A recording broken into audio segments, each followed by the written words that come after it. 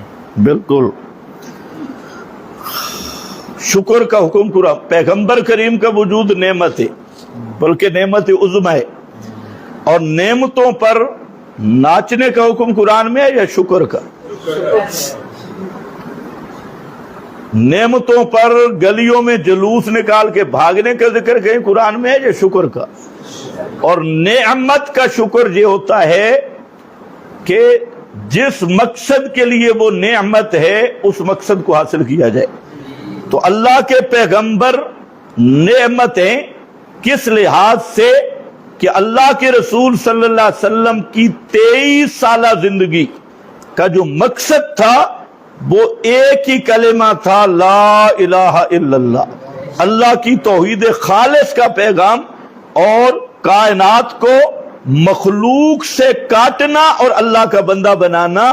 تو وجود محمدی سب سے بڑی نعمت ہے، اور اس کا اصل شکر یہ ہے کہ قبر پرستی ترک کی جائے، اکابر پرستی ترک کی جائے، کاغذ پرستی ترک کی جائے، اور جمہوریت پرستی ترک کی جائے، اور دل کو توحید سے آباد کیا جائے۔ اور جو پیغام محمد مصطفیٰ نے دیا ہے وہ 30 پاروں کی شکل میں قرآن کی صورت میں موجود ہے، اور پورے قرآن کا خلاصہ کیا ہے؟ اللہ تعبدوا الا اللہ، کہ عبادت ہوگی صرف کس کی؟ اللہ کی۔ اس لیے سور و پکار صرف اللہ کا حق ہے، اور ما فوق الاسباب، سننے جاننے والا متصرف، یہ صرف اللہ ہے۔ اس مسئلہ توحید کو ماننا یہ اس نعمت عظمی کا شکر ہے۔ جھنڈیاں لگانا اس کا شکر نہیں، ناشکری ہے۔ اور 4 جھنڈیاں اور 4 ریوڑیاں اور 2 دیگڑے اور یہ حلوے اور چاول، یہ اس نعمت کا شکر ہے۔ اس نعمت کا شکر ہے ہر مخلوق پرستی کو دل سے نکال کے دل میں خالص اللہ کی توحید کو بسایا جائے، ہر قسم کے شرک کا بائیکاٹ کیا جائے، اور آپ کی اسوہ حسنہ کی اتباع کی جائے، اور ہر بدعت کو چھوڑا جائے۔ یہ ہے وجود محمد مصطفیٰ کا نعمت عظمی ہونے کا شکر۔ ایک سوال اہل بدعت کی طرف سے یہ بھی ہے کہ آپ صلی اللہ علیہ وسلم نے خود میلاد منایا، سوموار کو روزہ رکھتے تھے۔ ماشاءاللہ، تو انہوں کہتے ہیں کہ نبی پاک علیہ السلام نے خود میلاد منائے۔ کیسے؟ ہر سوموار کو روزہ رکھا، تو ان کو کہو تم بھی ہر سوموار کو روزہ شروع کرو۔ آپ نے روزہ رکھا، یہ حلوے کھاتی ہے۔ روزہ رکھا تو روزہ اگر رکھا نا تو ان کو آپ یہ بھی کہیں کہ آپ بھی ہر سوموار کو روزہ رکھ لیا کریں۔ آپ نے پیغمبر کا طریقہ کیوں بدلا؟ تو پیغمبر کریم کا طریقہ کیوں بدلا؟ باقی اس کا جو ہے کہ سوموار جمعرات کو اس کی مختلف چیزیں آ رہی ہیں کہ ان 2 دنوں میں اللہ کے دربار میں اعمال پیش ہوتی ہے، اور ان 2 دنوں میں یہ جو سوموار ہے اس دن اللہ تعالیٰ نے قرآن مجھ پہ نازل کیا، قرآن کا نزول بھی ہوا۔ تو اس کو ہر ہفتے میں جمعرات یا سوموار کا روزہ رکھنا اور سالانہ ایک تہوار کو شریعت میں بڑھانا، ان دونوں میں کوئی مناسبت بھی ہے؟ پھر آپ نے روزہ رکھے، یہ عید بنا رہے، عید اور روزہ تو خود اپنی تردید خود کر رہے۔ ایک ساتھی نے یہ سوال بھی کیا کہ آپ صلی اللہ علیہ وسلم اللہ پاک کا فضل نہیں ہے؟ اس میں کیا شک ہے، لیکن آیت میں کیا مراد ہے؟ مسئلہ یہ ہے قل بفضل اللہ و برحمتہ، قرآن میں کیا چیز ہے، ہم اس پہ بات کر رہے ہیں۔ تو نبی کریم علیہ السلام اللہ کا سب سے بڑی رحمت بھی ہے، سب سے بڑے فضل بھی ہیں، اور اس رحمت اور اس فضل دونوں کا نام نعمت ہے۔ نعمت کا شکر آپ کی اتباع ہے۔ ختم؟ ہاں دو چھوڑو نہیں، یہ میرا خیال ہے ان حضرات کے سوال ہے۔ دعا بعد الفرائض، یہ موضوع نہیں چل رہا، جو موضوع کے مطابق پرچی۔ تو کیا آپ کا خوش ہونا درست ہے؟ بھئی خوشی ایک طبی چیز ہے، خوشی دو ہے، ایک طبی ہے، ایک اختیاری اور کسبی ہے۔ طبی اختیار میں ہی نہیں، اور جو خوشی جن احکام کا آدمی مکلف ہے وہ کسبی اور اختیاری ہے۔ اور پیغمبر صلی اللہ علیہ وسلم کی ذات اقدس کے لیے کسبی خوشی یہی ہے آپ کی اتباع کرنا اور آپ کے پیغام کو ماننا۔ یہ بار بار ہو گیا۔ اگر کوئی صوفی کہے کہ میلاد نہ مناؤ بلکہ نبی کو مناؤ، بھائی ان کا مقصد بھی یہ ہے کہ پیغمبر کی اتباع کرو، پیغمبر کی اتباع کرو۔ تو پیغمبر کی اتباع تو فاتبعونی میں موجود ہے۔ قل بفضل اللہ آ گیا، اس آیت کی وضاحت فرما دیں۔ ہو گئی جی، کیا آپ کا ہو گیا؟ دعا بدل فرائض موضوع نہیں ہے۔ اینک وغیرہ اس کے لیے بدعت نہیں، یہ دنیاوی امور ہیں، بدعت تو شرعی امور میں ہوتی ہے۔ تو یہ مدرسہ، مسجد کی قالینیں، یہ تو شرعی امور ہیں، کیا دین ہے؟ یہ لد دین ہے، یہ فت دین نہیں۔ احداث فت دین الگ ہے، لد دین میں تفصیل ہے۔ ہاں بھی صحابہ نے مدرسے بنائے تھے، بالکل بنایا تھا، صحابہ کا مدرسہ تھا۔ پیغمبر نے مسجد بھی بنائی تھی۔ ہاں ریونڈی ہم سے یہ کہتے ہیں، جب تم کہتے ہو ہمارا چلہ 4 ماہ بدعت ہے، جائز نہیں، تمہاری پڑھائی تو یہ تو ہو گیا۔ تمہارا چلہ وغیرہ بدعت تب ہے جب انہوں نے خود ساختہ تحریمات قائم کی ہے کہ ایک آدمی کی ماں مر گئی، گھر قریب ٹوٹ جائے گا، ماں کے جنازے میں نہیں جانا۔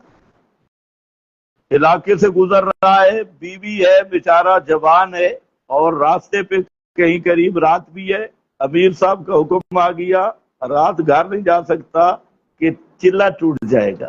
تو صحابہ کرام تو جنگ احزاب میں تھے یا جنگوں پہ تھے، آپ انہیں اجازت بھی دے دیتے تھے، وہ تو گھروں میں آتے، تو وہاں تو ان کا کوئی فی سبیل اللہ نہیں ٹوٹتا، ان کا چلہ ٹوٹ گیا ہے، چلہ کوئی وضو بنایا ہوئے ٹوٹ گیا ہے۔ تو یہ جو خود ساختہ تحریمات ہیں یہ بدعات ہیں۔ باقی رہ گیا کہ انتظامی امور یہ الگ چیز ہے، اور نہ یہ امور انتظامیہ یہ کوئی دین کا جز ہیں، یہ لد دین ہے، یہ پھر دین نہیں ہے۔ اہل بدعت ایک حدیث پیش کی جاتی ہے کہ سنن کبریٰ بحقی میں آپ نے بکری ذبح کے میلاد کی خوشی میں، یہ حدیث یہ تو مختصر یہ ہے کہ اہل بدعت جھوٹ بولتے ہیں۔ یہ اہل بدعت کا جھوٹ ہے، تو ان کو کہو تم بھی ایک ایک بکری گھر ذبح کر لو۔ تمہارا مربجہ جو میلاد النبی کا تہوار ہے یہ کیسے ثابت ہوگا؟